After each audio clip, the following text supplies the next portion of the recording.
The Shoebox Project. Words and Art by Lady Jada and Dorkerific.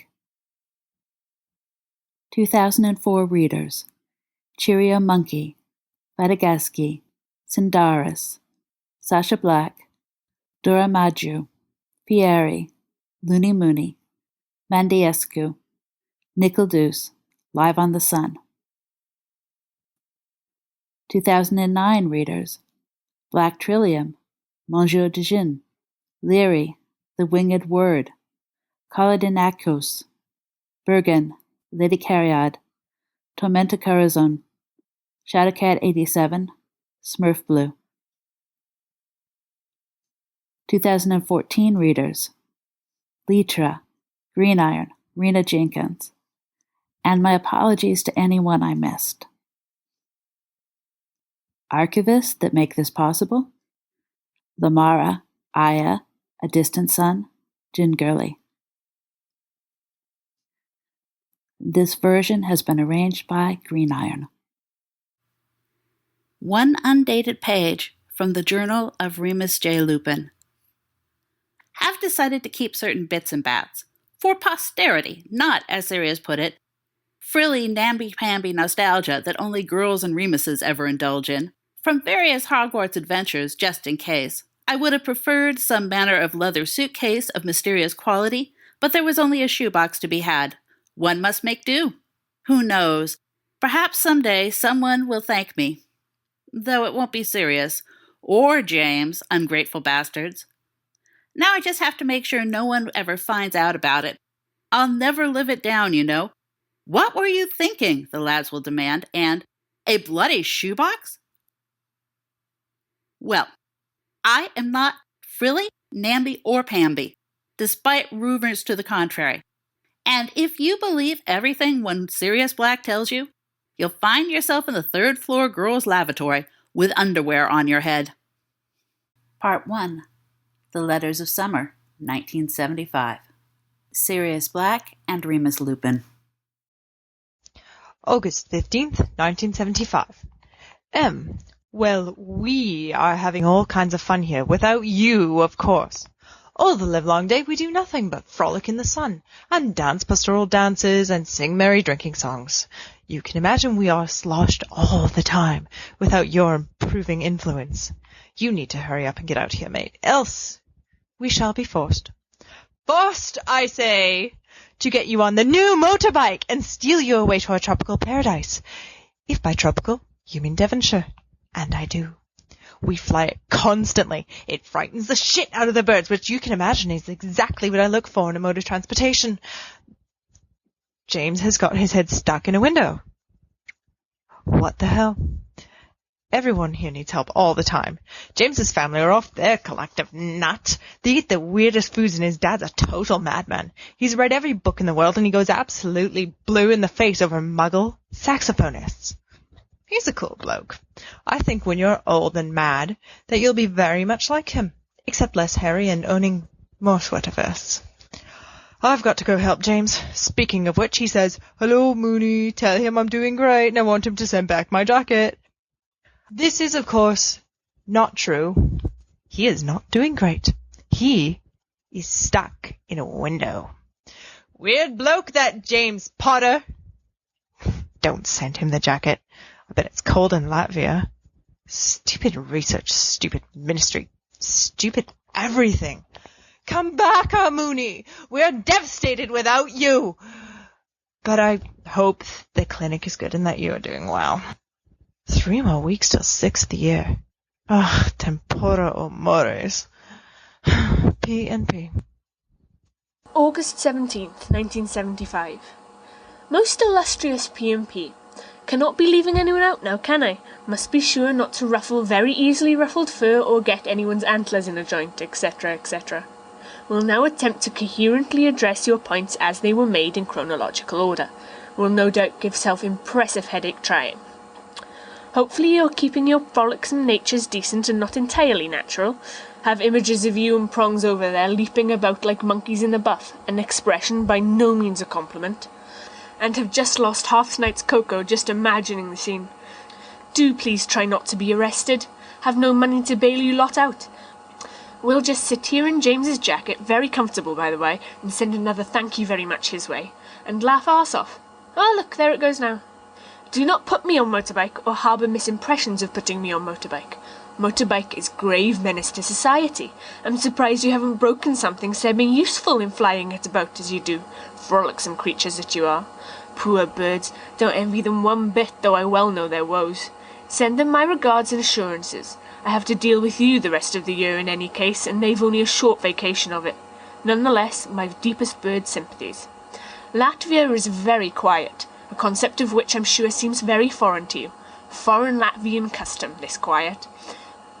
Something to do with no Sirius Black and no James Potter, and no one getting stuck in windows through own ineptitude. I've read 17 books already without anyone's chin on my shoulder. These Latvians could teach you a thing or two. I suggest next summer you vacation in Latvia, where it is quiet. Sorry about smudge. The cheese sandwich is very good, though. Ask James's dad if he enjoys the Benny Goodman Orchestra. Please try to pronounce the name properly. Name not even funny on its own. Name not even susceptible to funification.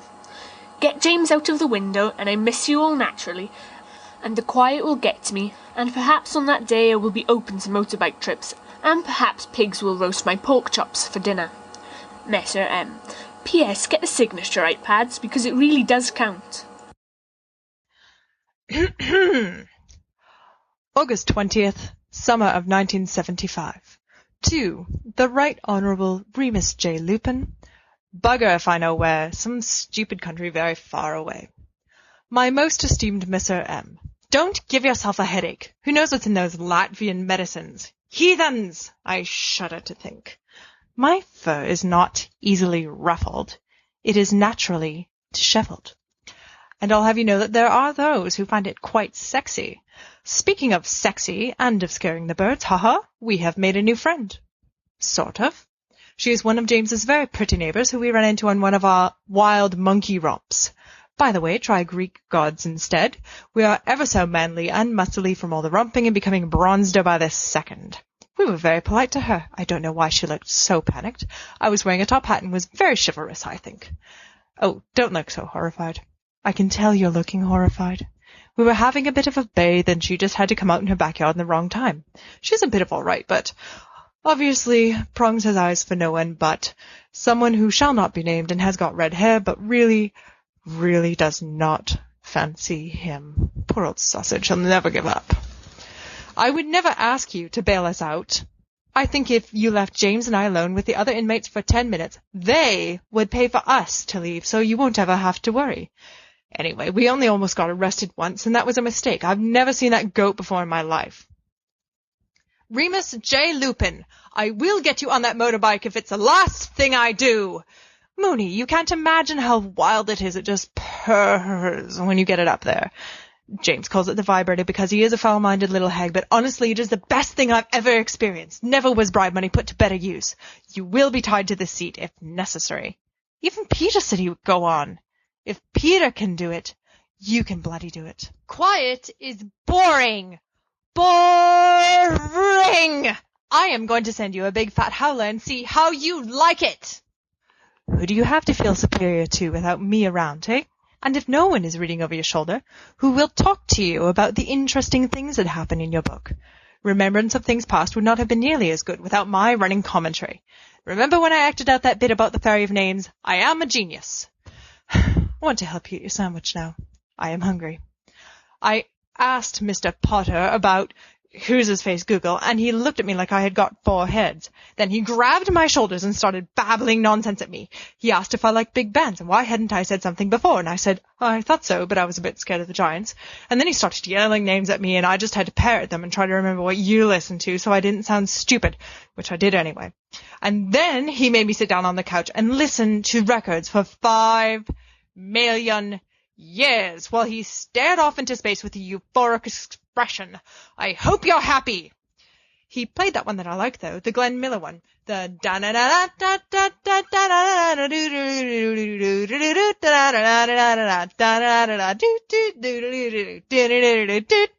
and then the same 3 notes over and over. Oh, and then that dead cool guitarist I like, the one with 3 fingers, so not a total waste. Funification is not a word, Mooney. Lack of structured education has made you go soft. Oh, how the mighty have fallen. The quiet will get to you soon, and then we will get to you. How many mountaintop retreats can there possibly be in a titchy little country like Latvia? Fortunately, it doesn't really matter whether you're up for it. You're coming anyway. Be prepared. We could be there any day.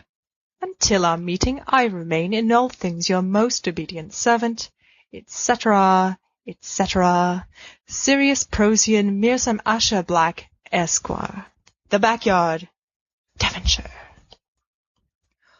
P.S. Hey there, Mooney, it's Prongs. You know I want to write you letters too, but someone always has to go and write them in the backyard alone, like he's having a wank or something. And then he's already said everything interesting, and I feel useless.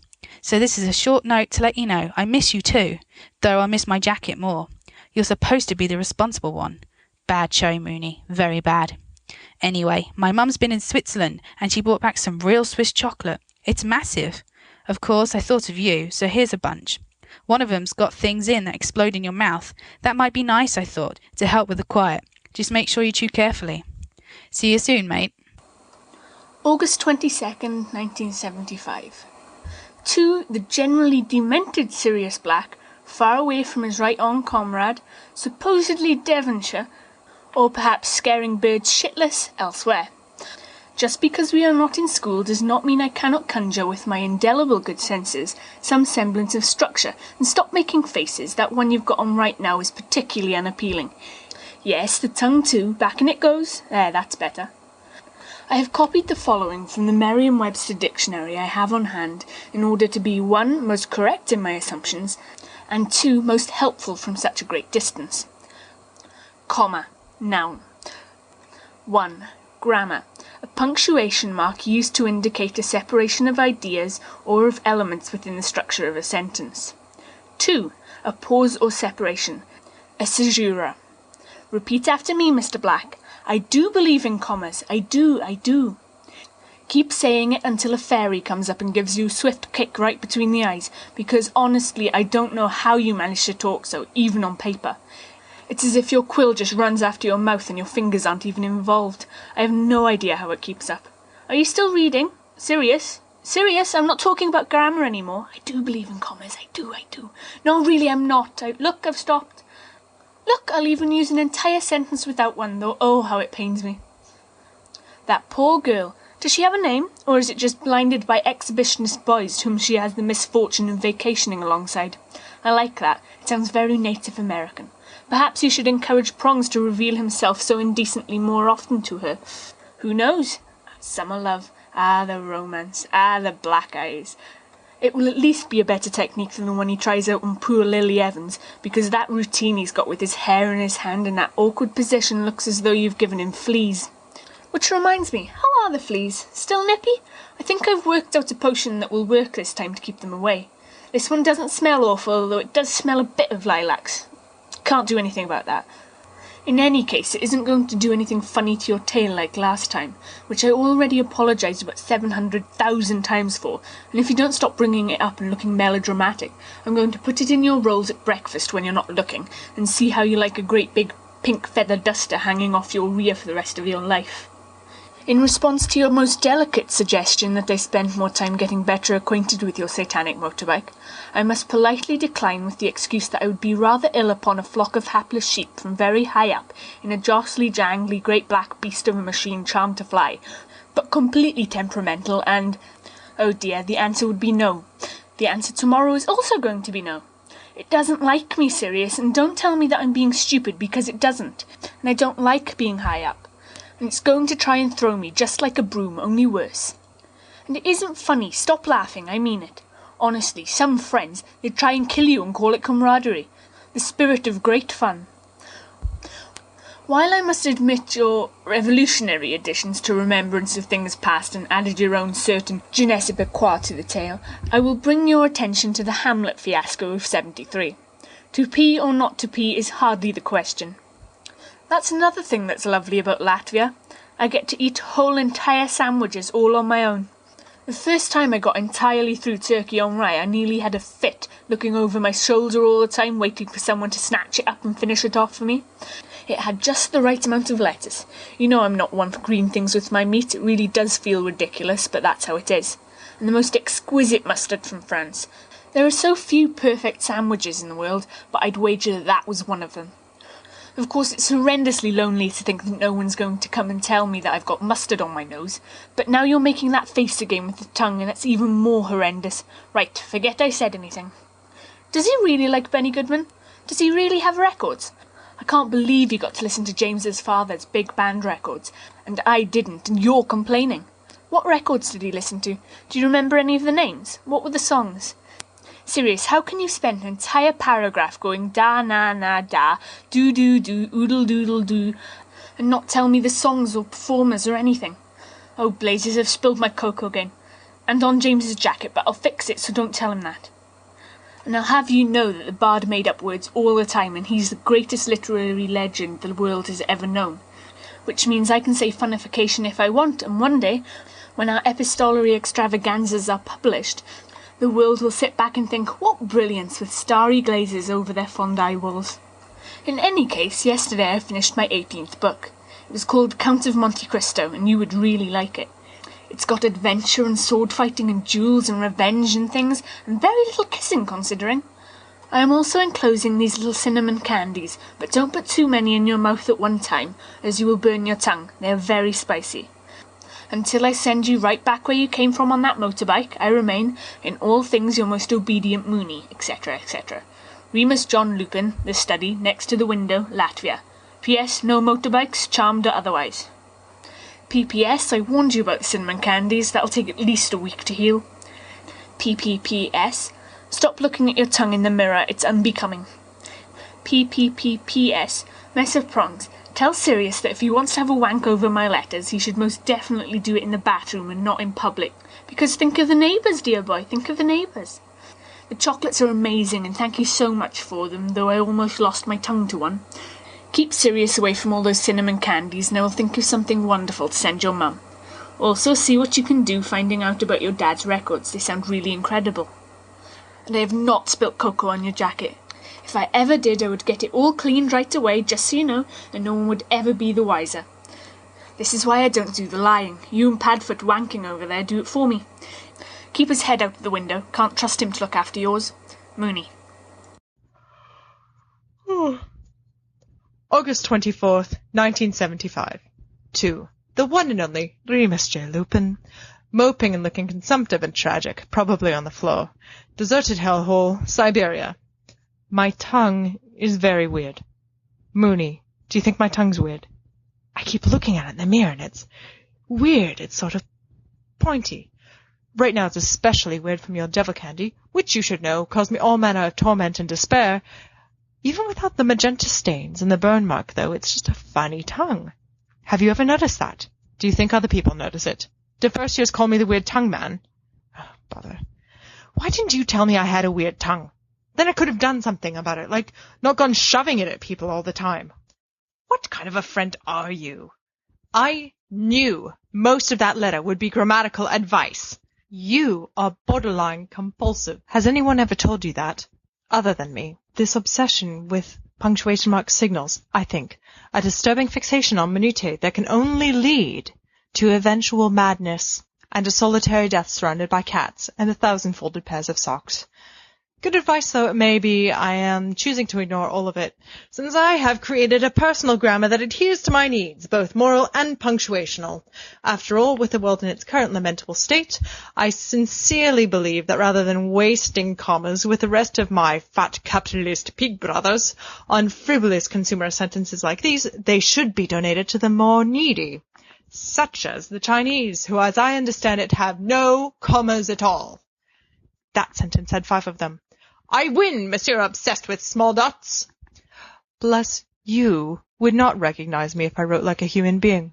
You would get confused, and I hate to think of you all confused, wandering around Latvia, wondering, What well-written demon has possessed my friend Sirius, and drained him of all his natural charming spontaneity and vivacity? Who will I correct and look down upon? What is my purpose any more? What am I to do? Where am I to go? I imagine you would weep like a child. I bet you noticed I should have said whom up there. I did that on purpose, you see, to give you something to do.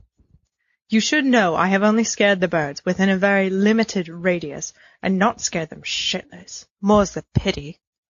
I know this because they poop on the bike.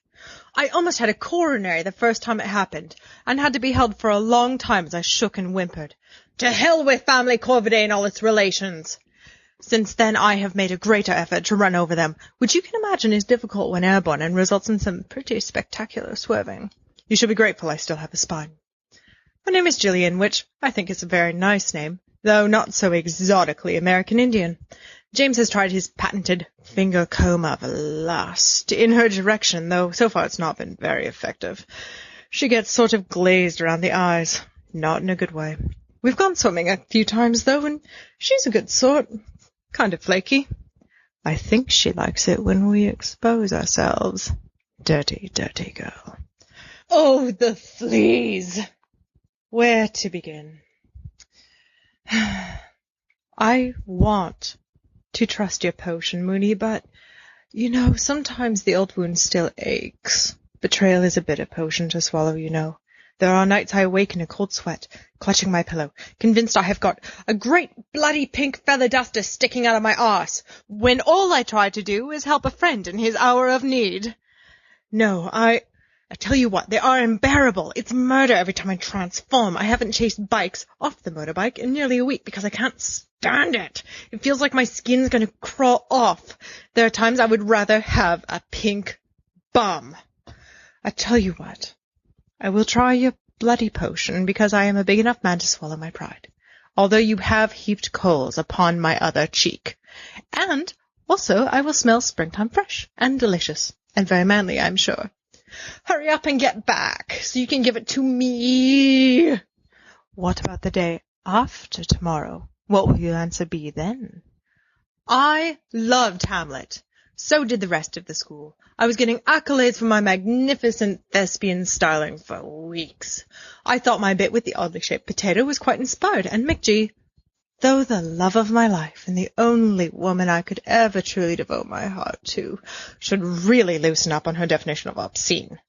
Though, of course, nothing compares to the rhyme of the Ancient Mariner. That was what I call a performance and a half. Oh, now you've gone all disapprovey, haven't you? Stop it. None of us actually got any diseases, did we? And I don't think that bird was more than a couple of weeks old. Oh, the disapproval. It burns me straight through the paper. Sort of like how your hell candy burned me straight through the tongue. Moony, you'll grow old before your time if you keep that up, you know. Not that you aren't already. Your face will freeze like that, and you'll have to be a teacher. Don't say I didn't warn you. You've got mustard on your nose, did you know that? Also, I've been practicing and I can now touch my nose with my tongue. When I get mustard on it, I can just lick it off. Food will never be wasted on my face again. Well, I don't know your bloody musicians, do I? That's why I sang it, so you'd know which one I was talking about. And I told you two of the band people, Glenn Miller and the Three-Fingered Gypsy Jangle, or whatever. Jangle Reinhardt. You see, I remember what you tell me, but I can't possibly remember everything, and so I don't know the other one, so stop yelling at me. Mr. Potter is mad for me now. I wish I'd never asked him about your stupid boyfriend, Benny Goodman. He keeps muttering at me about how if I like swing so much, I'd like bebop and hepcats and Thelonious Monk, which sounds like a fungal condition. Anyway, he's got 2 boxes of duplicate records, which he says people keep giving to him as gifts, and he already owns them, but he doesn't want to sell them because it would be like selling his grandmom. You jazz fans, madmen all. So I said I'd take them, me being this huge swing savant and all. So guess what I have for you? You should get back now. I mean, school is in a week and a half, so we'll see you soon, I suppose, but you should get back now. Hey, I've read that book. But I really like the Three Musketeers better. All for one and one for all and everything. I liked Aramis best. He reminded me of someone, though obviously more flattering and annoying, and less likely to whine at Athos about proper comma usage. I will leave the motorbike thing alone. For now. You'll come around, because if you don't, I will tell James about his jacket. Mwah! Ha ha ha ha ha! How was yesterday? It was weird not to be there with you. We were all thinking about you, though. I was thinking. I hope you're okay. Rest up all right. Don't do any calisthenics for a couple of days, and no violent shagging. Yours, etc., Padfoot, altogether too unsophisticated to deserve a proper transcript. August 25th, 1975. To His Pointy-Tongued Majesty, Pointy-Tongued Road, in front of the mirror, staring at his pointy tongue, probably looking cross-eyed, Devonshire. I regret to announce, Messer Padfoot, that I have had in my time far, far better things to do than stare at your tongue whilst you, in moments of forgetfulness or perhaps simple lack of muscular coordination, let it dangle about for all the world to see. I thought that of all the points you have made mention of in your most recent and oh so most literate installation, you would wish it that I addressed this one first and foremost. Hell, my handwriting looks like death if it were reheated in last night's curry. Would you believe it's taken me half an hour to write this much? I suppose I'm still tired and what have you from, but that's no excuse to let my writing look like the bird's got its quill back. It always leaves me feeling weird when you aren't about for it.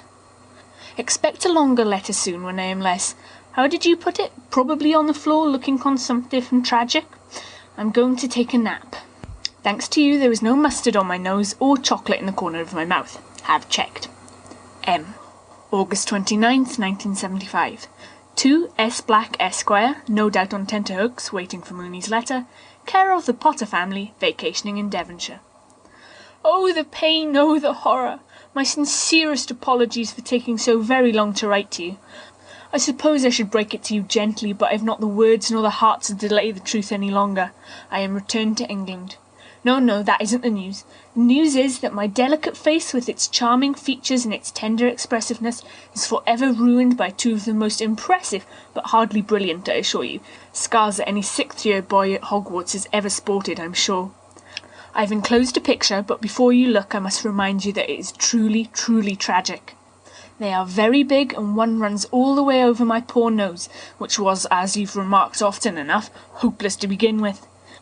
Mum says it isn't all that bad, and Dad says some might even think it mysterious, but all I know is I need to come up with an excuse.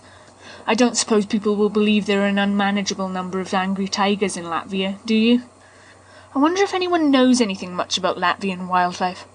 Perhaps we can just have it be the best-kept secret in Hogwarts ever, and people can speculate, because speculation never so much as touches upon the truth. I hope that'll do. All right, you can look at the picture now. Now you won't have to worry too much about your mutant tongue, as everyone will be paying far more attention to my mutant face. It came from Canterbury, they'll say when they see me, to which of course we must reply, actually, it came from Latvia, and have done with it. But there's no need to keep the truth from me, my good man. I can take stark reality, and there's no need to cushion the blow. 'Tis very noticeable, isn't it? Bother. In any case, should I grow old and husky and alone, as you seem to believe my pleasure in honouring grammatical structures properly will lead me, I can at least assure that there will be no cats. You know how I can't tolerate cats. They're always licking themselves all the time, pretending to be clean, pretending to be fastidious, when in fact there they go, shoving their noses in places where no noses should ever be, and then thinking that you want to be licked as well. It's unsanitary, it's hypocritical. Besides, they shed and they yowl and they make the hair on the back of my neck stand on end. And you'd always have the hankering to run after them and bite them, wouldn't you? And you'd knock over tables and chairs and things and make a mess of my nice and clean and husky and alone flat. This is not a risk I am willing to take. You will grow peevish if I whop you with a rolled-up newspaper. I, unlike others, learn from past mistakes. Tell the birds good job for me, will you? Tell them to keep up their excellent work. Tell them I want to see you drop to your knees and mourn your very shiny but otherwise very dangerous motorbike at least once. Can't see what's so precious about it anyway. Do not understand your obsession with spending so much of your time so unnaturally high up. Do not understand your obsession with revving engines constantly. While I am tempted to make great fun of your poor flea-infested condition, that would be too cruel of me. There is nothing remotely funny about fleas. They always nip behind the ear or just where you can't reach.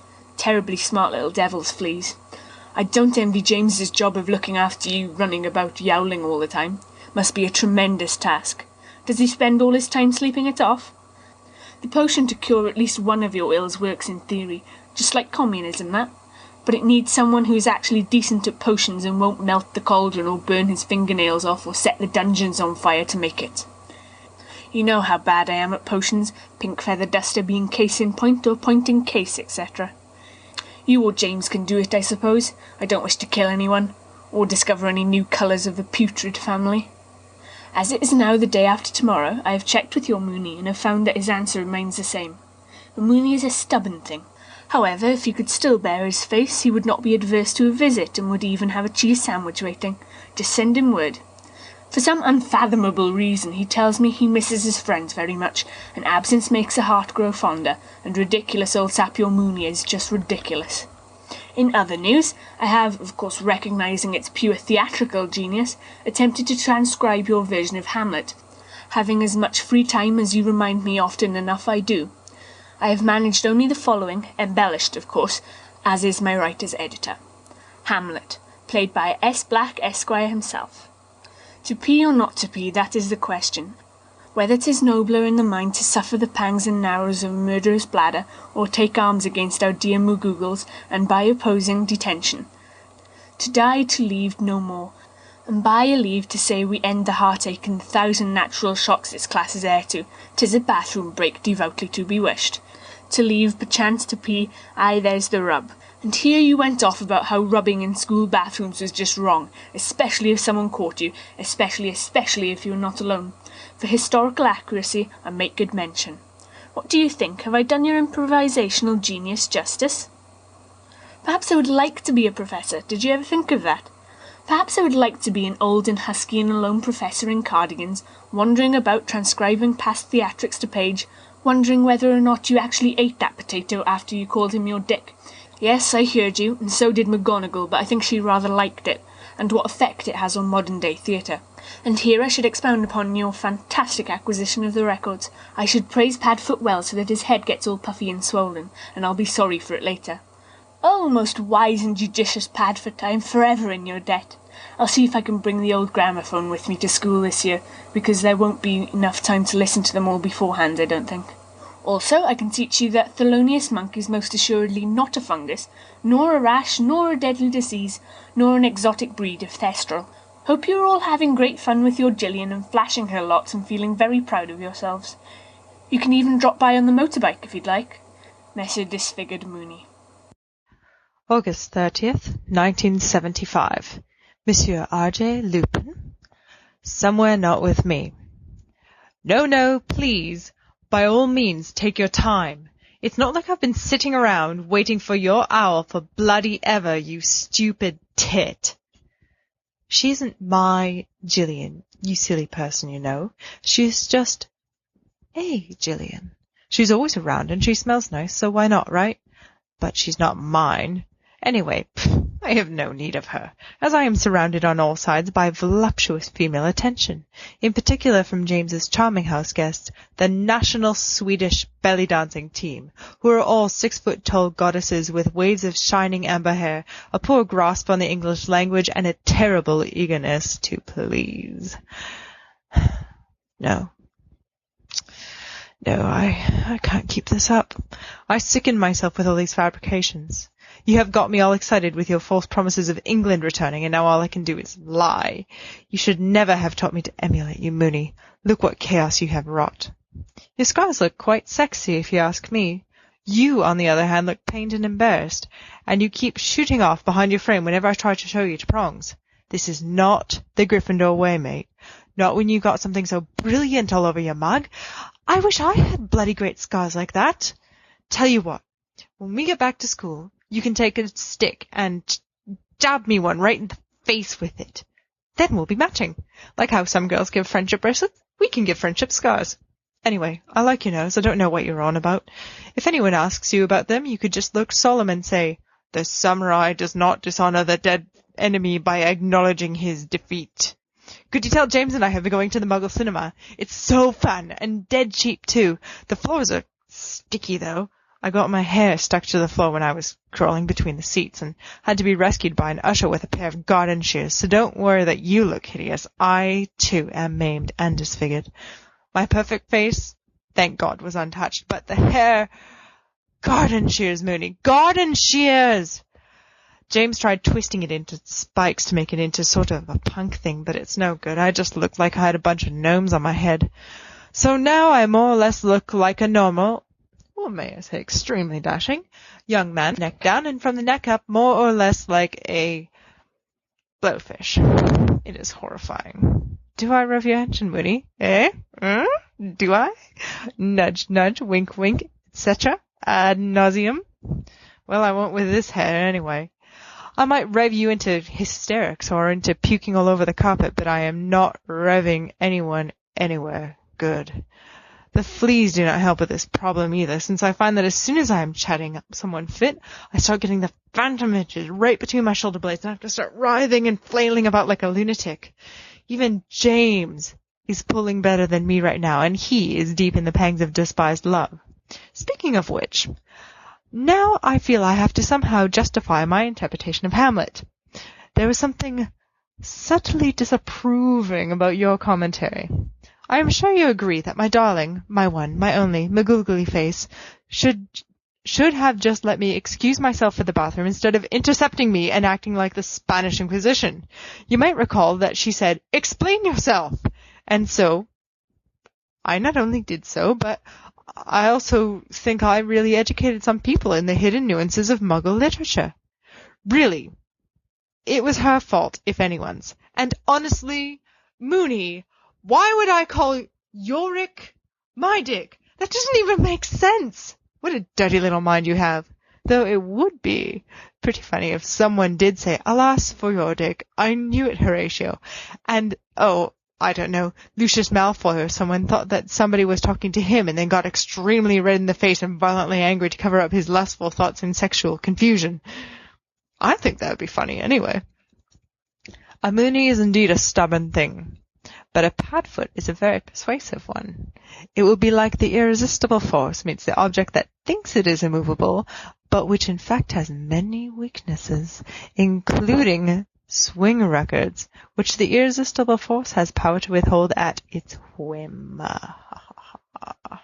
Anyway, how can you resist a face like this? You can imagine the face I am making now. It is utterly pathetic and woeful. You might get a surprise in a couple of days. Watch out the window and be prepared for the bike. Sirius Black, The Birches, Madly Itching, Devonshire. August 31st, 1975. 2 Sirius, many middle names Black, flying through the air with the greatest of ease. Sorry. Well, it was a long letter. I thought one short letter should be enough to hold you over for one longer letter. And then suddenly out of Latvia I was going, and I had to get unpacked and settled down again, and Mum made this enormous fuss over my face like you wouldn't believe. She put some oddly coloured gloop on it, and then bandaged it up, and then I couldn't see, and then it got in my eyes, and then it didn't help much anyways, just made my scars look older and less red and angry. So I look like 2 years ago I was on the African desert battling mad stampeding elephants with very pointy tusks. Perhaps that's a story I'll hand about. It's so ridiculous it might just work. I see you've gotten sunstroke from sitting in the sun so long. Good work, Padfoot. Now what am I going to do with you? Use you as a doorstop, perhaps? One that tells charming but no less demented stories about buxom blondes from Sweden whenever you look his way. In that case, I'm sorry, but you'll have to prop the back door open so you don't terrify guests. In any case, I'm back in England, as I said, and why you're still using this as an excuse for your hopeless lies is beyond me. Has it really gotten that bad, Sirius? Has it really gotten so bad that you must besmirch the gentle and honest name of the family Lupin? The blame lies on your shoulders and your shoulders alone. Generally I find your letters impossible to follow, but this one read like a particularly addled dream. The blondes, of course, led me to believe it is certainly your dream, but the rest is up to woeful lack of self-editing. You try reading a letter like this 3 times over and see where it leaves you. My scars are definitely not sexy, and you are definitely not in a position to try and pass them off as such, or even to remark upon them as an object of... Oh, Merlin, I don't know. I appreciate the effort, but there's really no need to be brave in the face of such ruination. They're very long and thin and sort of raised on the edges. It's hard not to touch them. They feel really weird. I'm not used to them being on my face, I suppose. The mum says the more I play at them, the more attention I'm going to draw to them. She also says they'll be more deep with time. She also says that perhaps there's some makeup she can find that'll cover them, but I have to draw the line somewhere. I'm not having her coming at me with a powder puff or any of that gluey flesh-coloured liquid she's got in the drawer over the sink. It looks like someone's melted skin down into a bottle. In any case, at least I don't feel anything at all. It's just like this line of feeling nothing down over my nose and my cheek. It's no wonder the poor picture of me keeps hiding from you, if you're so determined to keep flailing me about like a zoo attraction. Perhaps he's feeling a bit self-conscious. I am not a samurai. I'll know the truth about the scars, so it's hardly exciting or sexy or dangerous. You should wait to have your own scars, tempted as I'm sure you'll make me next year to take you up on that stick poking your face offer, because then they won't seem as exciting either. I mean, maybe if it was something smaller. Does the picture really show you how big they are? You said it first, dear Sirius. Your memory's going now too. Whatever shall we do with you? I'm not the only one steeped like prophetic tea leaves in tragedy. You said my nose is really large and I was lucky Severus was around because no one would notice how large my nose was in the shadow of his.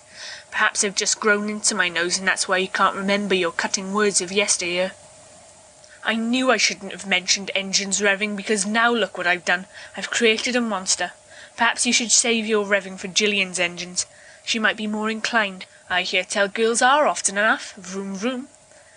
Sorry to hear about your hair, but as I recall it grows abnormally fast. You'll be shaggy rather than spiky in time for Halloween the latest. Don't worry about it. I'm sure you're just as bronzed and as muscly and as nude with your hair in oddly pruned knots as you were before the tragic incident. And next time you'll learn better than to drop your popcorn all over the floor and think it's sanitary to get it all back. That is what happened, I assume. Just get another popcorn next time, or stop trying to poke James and keep a better hold of the first one. That's all I'm saying. It's only practical advice. I'm bringing Macbeth to school with me this year, so instead of commenting further on whom you did or didn't shock out of their socks during your impromptu rendition of the Prince of Denmark's most touching soliloquy, we shall instead turn our eyes towards the future, to the new year, to what in Merlin's name you're going to do with all the perfumes of Arabia. Stop making that face, Sirius. Sirius, really, Sirius. Oh, bother and bother again. I'll be sure to steady my nerves to those of steel, or at least something less easily agitated by your vroom vroom. Remus J. Lupin, and his cheese sandwich with the good mustard. September 1st, 1975. I would never have said that to you, Mooney. I know I was an arrogant little shit in first year, but I can't imagine I would say that to you. Vroom vroom, watch out! SB, Professional Yobo.